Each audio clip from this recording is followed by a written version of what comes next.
In this concert, we have 3 pieces written by English composers in the first half of the 20th century. In fact, written before the Second World War, so in the first 3 decades of the 20th century.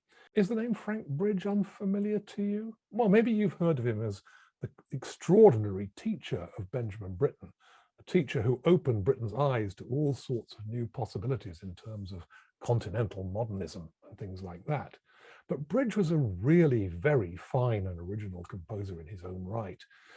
His last works, I think, put a lot of people off because he was interested in the very kind of modernism that was unfashionable in this country. Composers like Scriabin, Berg, and Bartók, who had very little purchase indeed in this country and were disapproved of with something close to moral disapprobation, even by Britain's teachers.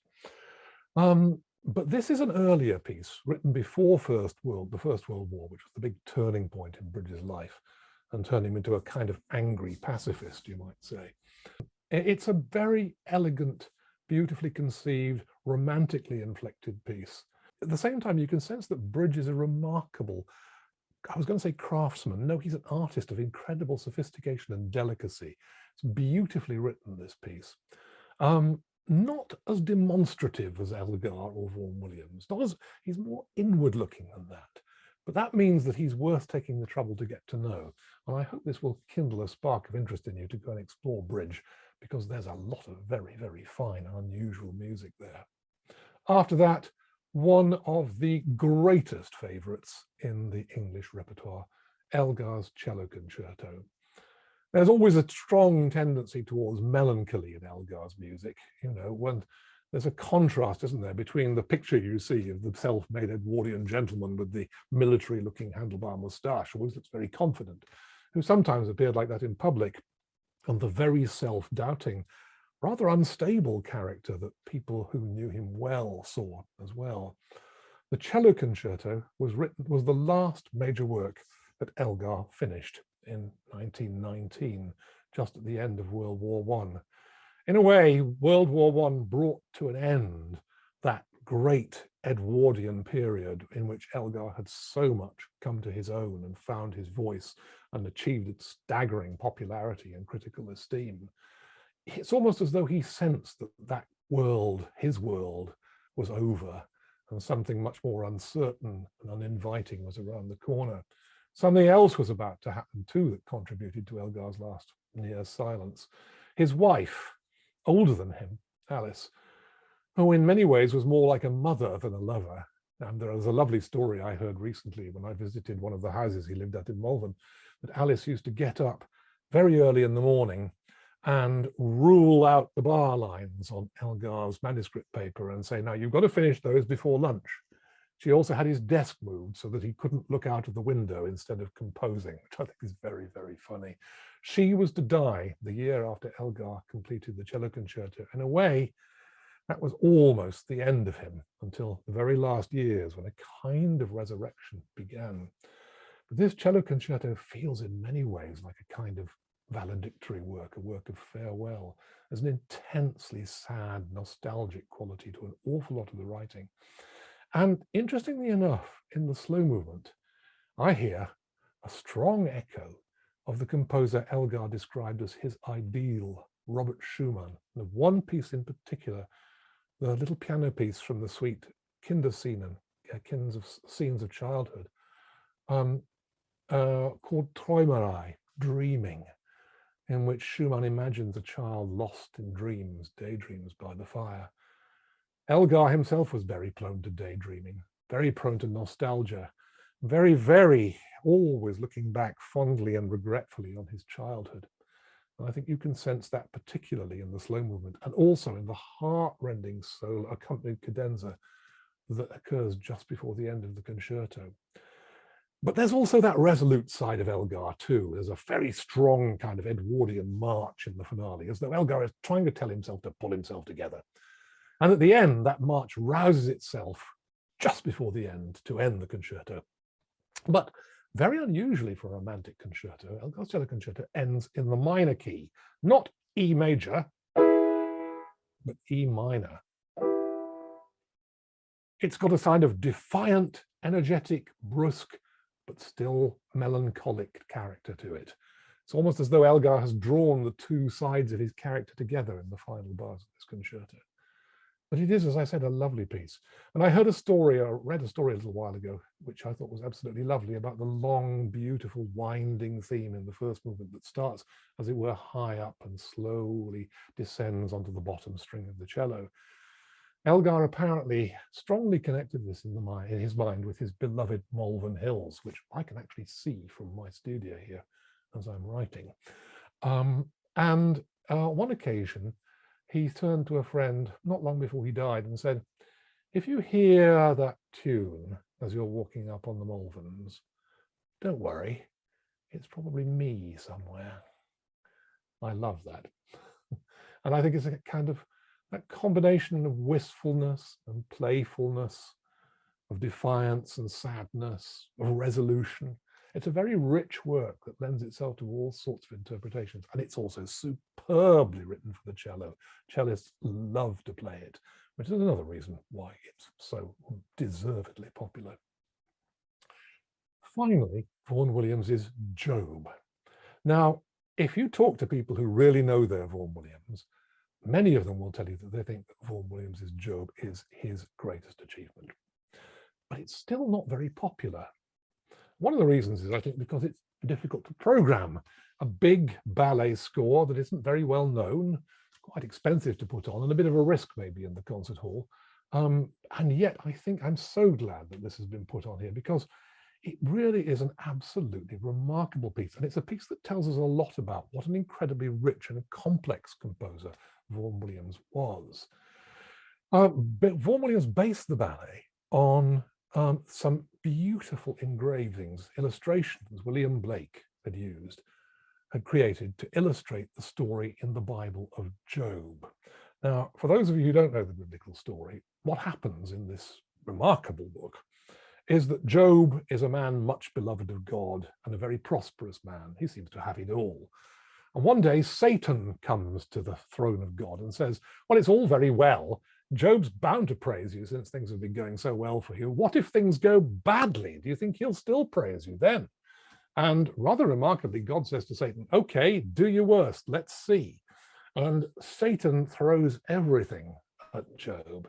And eventually comes a moment when Job turns in despair and curses the day he was born. And finally, what happens, though, is that God appears to Job in a whirlwind and seems to sort of, in answer to Job's, why has this happened to me? God comes out with the classic parental, because I say so. And that's more or less the end, except that Job ends up with his fortunes restored at the end of the book. It's a book that's enchanted some commentators and troubled others. Isn't what God does just a form of bullying? And although he's delegated all these horrible plagues and tortures to Satan, he's the one who allowed Satan to do it. What does this tell us about God? That's actually something that preoccupied Vaughan Williams, a composer who, as a close friend of his put it, could be described as a kind of Christian agnostic.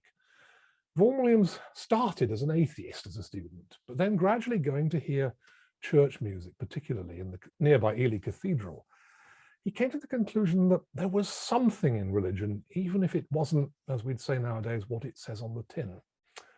And he spent a lot of the rest of his life setting religious texts, adapting religious texts and religious themes in his pieces. He clearly felt the need for something of the spiritual comfort that religion offered. And yet, after his experiences as a medical orderly in the trenches in the worst of World War I, obviously his idea that his faith in the possibility of an omnipotent, benevolent God was severely shaken, if not challenged forever. In a way, what we see Vaughan Williams doing in Job is exploring this duality. Who's God and who's the devil, you might say? There's a terrific moment in the piece where Job turns to and has granted a terrifying vision of God's throne with Satan enthroned in splendor. You won't miss this point. It's where the organ thunders in fortissimo with some starkly terrifying chords, and you can hear the terrified reaction in the orchestra. It's an amazing passage. And yet, so much of this score, the orchestral refinement is like nothing else in Vaughan Williams. It's as though he was inspired by the beautiful images and colors and textures in Blake's illustrations and decided to go at having a kind of equivalent for these exquisite watercolors in his own work. The very beginning, which has a low alto flute in it, a very unusual instrument, is full of this kind of suggestion of gorgeous shading, half nocturnal, half twilight, very beautiful and warm. And there are other places in the piece where you sense, well, amazing things happen orchestrally. It's an extraordinarily colorful score. At one point, you'll hear Vaughan Williams introduces an alto saxophone in a kind of wheedling, complaining solo. What this is supposed to represent is the comforters, the false friends who come to Job in his agony and tell him basically not to moan so much. Moaning will never happy, you know, smile, be happy, praise God. And these are the ones to whom Job reacts in disgusts and curses the day he was born. You'll hear that. That's very, very interesting about Vaughan Williams. Many people who met him, who knew him, and I've met one or two of them, I'm glad to say, test again and again to just what an extraordinary, kind and generous spirited person Vaughan Williams was, how he helped young composers. Very untypically for his time, he helped a lot of young women composers. He was extremely generous in his attempts to help, not just in musical activities, but in raising funds, for instance, for refugees from the continent, from Hitler's Germany. And there's a little sign of his generosity in this ballet, a little trick. Now, if you bring in something like an alto saxophone, 2/3 of the way through a piece, if it hasn't played before, that instrument will be cold, and because it's cold, it won't play very well. Normally, it's typical members of the orchestra, they get to play near the start somewhere or other and get plenty of opportunity to warm up their instrument, or to play it while it's still warm from the warming up and the tuning that goes on before the performance. But Vaughan Williams very cleverly hides the saxophone in the previous dance, which is very loud. So it plays along with the brass. You can't hear it. But what this means is that by the time you come to his or her solo, the instrument's warm. And that's the kind of consideration that I think he was always showing. I've actually worked with about 4 of the BBC orchestras doing works by Vaughan Williams, and again, I've heard the players say what a joy it is to play. He does write for us, I remember one violinist saying. And that's typical of the generosity of this music. And it's also something I think is beautifully expressed in the end of this ballet. Sense of peace descending again and serenity. We may not have reached an answer to the big question of which is God, which is the devil, or whether or not these are, as Blake put it somewhere else, the two contraries of the human soul, the creative and loving and the hate-filled and destructive. But at the end, a kind of reconciliation and peace is reached, and the final moments of Job feel like a benediction, a blessing from a very generous and warm-hearted composer.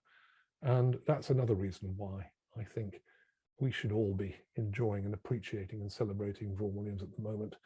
He can be a very scary composer sometimes, but at the back of it all is this big-heartedness.